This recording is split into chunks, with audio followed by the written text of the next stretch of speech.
I've been to Europe and skied dozens of times now, but I'd never done one of the classic ski traverses where you start in one ski town and cross the Alps by foot and end up in another.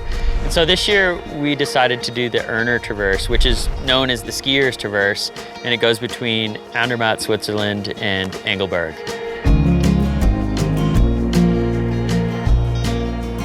As soon as I heard the word the skiers traverse, I was like, oh, that sounds pretty good, because you know, when I think about ski touring, I often think that it's just a big, long uphill slog, but the cool thing about the Urner is it's got a bunch of really good ski terrain along the way, and you can actually ski some good lines. So I was like, oh, that sounds pretty cool. And you stay in these huts up on the top of the mountain along the way, and there's caretakers, you got a bed and food, and so it sounded like a perfect adventure to me. I wanted to go with Alexis because I've been watching sort of his evolution as a skier as he's sort of moved toward the backcountry more, and I thought this is kind of the perfect scenario. Let's take a young guy that has no real ski touring background, along with myself who has very little ski touring background, and let's go do one of these trips. It just sounded super cool.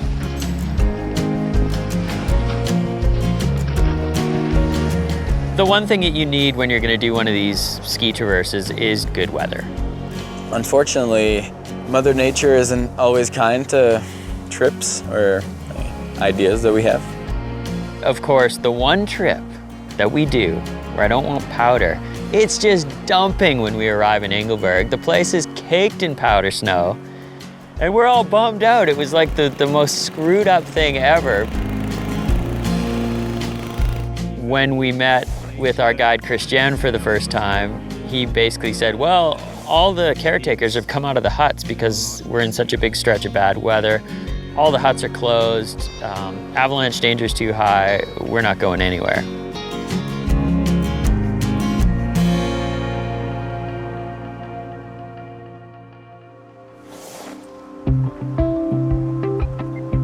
It's still snowing, so for us, we have to go powder skiing today.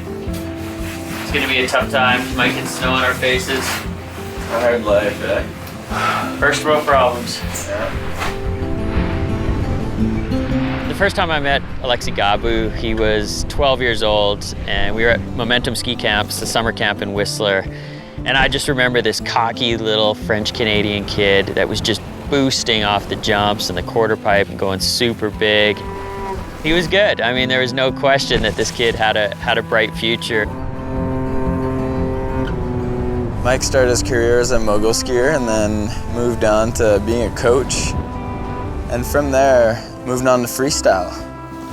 I remember that cool guy doing like tree jibs and doing cork 7 landing and pow. And God, I thought that was so cool.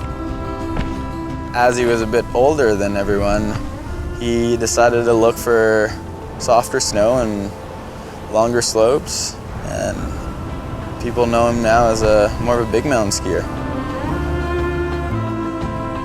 I watched him grow and progress through his teenage years, and kind of before you knew it, he was one of the top guys in the world on the slopestyle scene, and he was, you know, winning big contests and had a hell of a career going, and then he blew his knee out. You know, a knee injury, you get surgery, you come back, and Alexis was back on the scene, and he got right back up into the top ranks again. But it wasn't very long after that he blew his knee out again, and then came back and did it again a year later. And the slopestyle progression curve is so steep that if you're out for 2 years, it's almost impossible to stay on top of the game, and let alone, you know, the impact and the beating that your body takes. I think Mike did a lot of things right in his career. One of them was moving to softer snow in the backcountry. I mean, when you're doing stuff in the park, the landings are always hard and it's icy and a lot more factors to get hurt than out there in deep snow. And I think backcountry is really the key to keep your body up to date and make your career last longer, I'd say. So Mike did that well.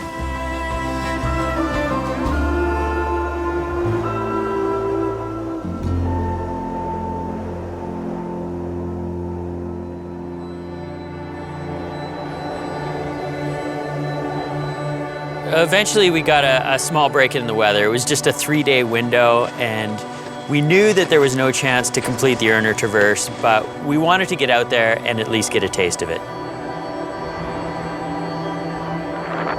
A little windy up here today, but we made it. Up on the Urner Traverse, and ski looks good.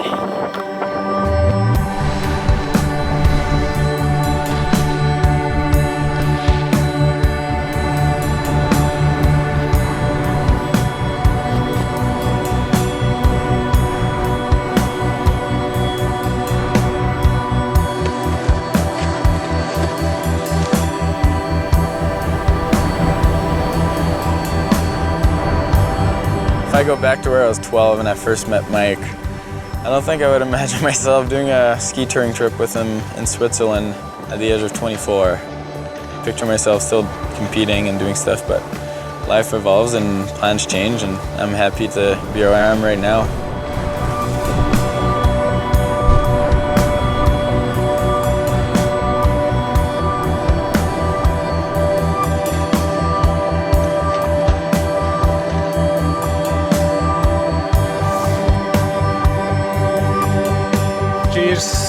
Cheers.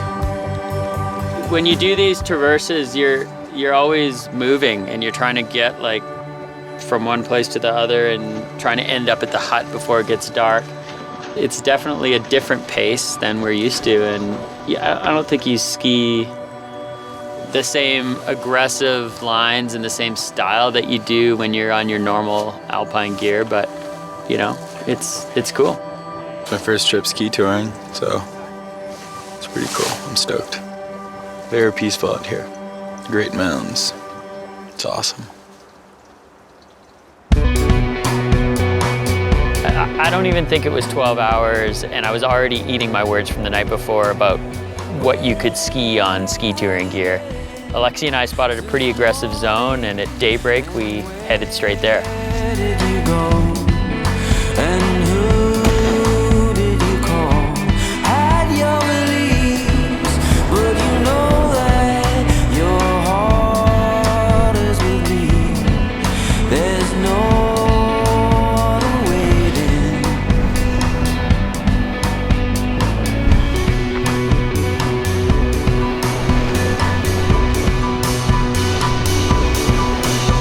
Drag me along with your stories, where you always do. Maybe I'm wrong to believe you when I always lose.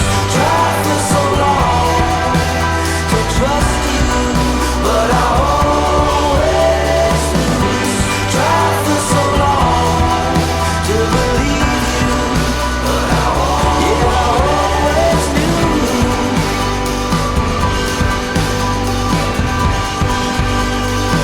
Yeah, I always knew.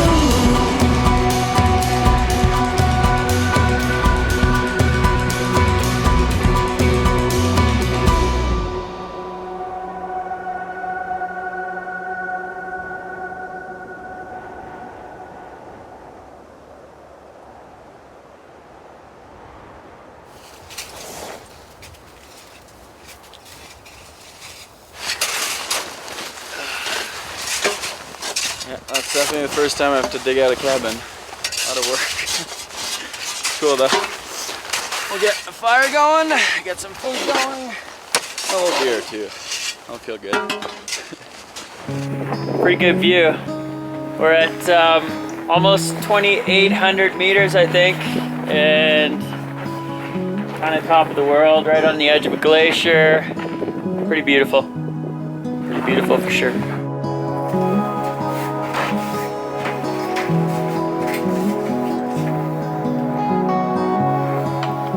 Making a little raclette here. Swiss mountain hut style. And you just peel it off with your teeth. Oh, there you go. You actually get a real raclette. Smells like burned. It does, and it tastes just like that. 24-year-old Kids.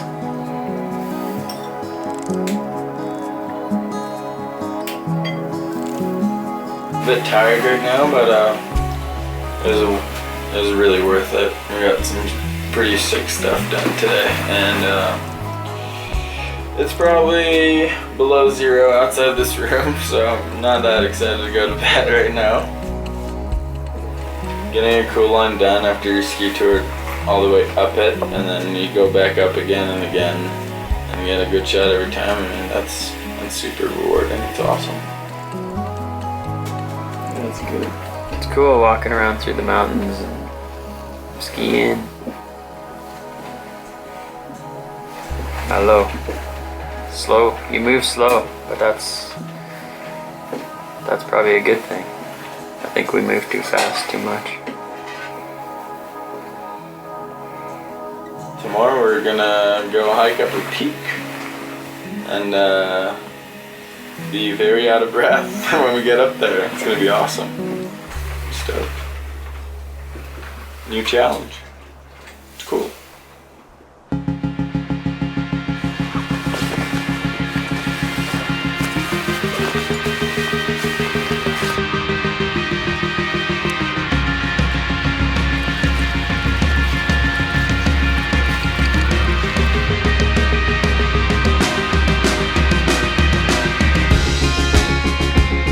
Getting to ski touring, I would say, more than anything came from the evolution in gear. It's no longer these like little flimsy skis and lightweight sketchy bindings and floppy boots. You've kind of got good low-tech ski touring gear that you can actually ski well on the way down and is light to get up.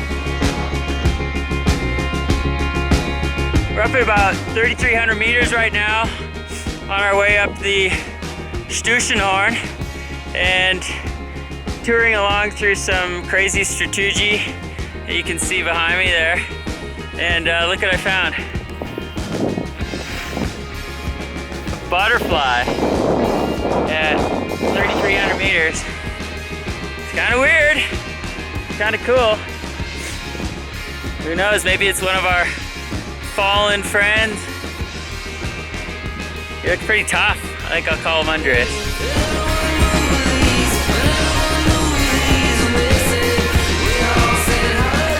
Well done, guys. I'm pretty sure Alexis is going to be the first one to ever do the standing backflip on the top of the Stuschenhorn.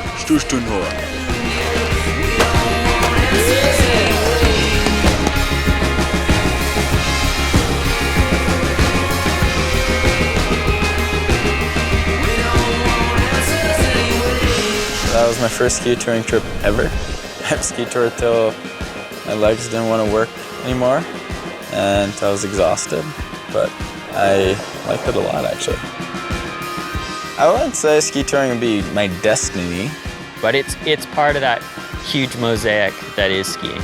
You know, I want to experience skiing in every kind, and this is a unique, fun way to get out and see the mountains and chase some powder ultimately and just have some fun.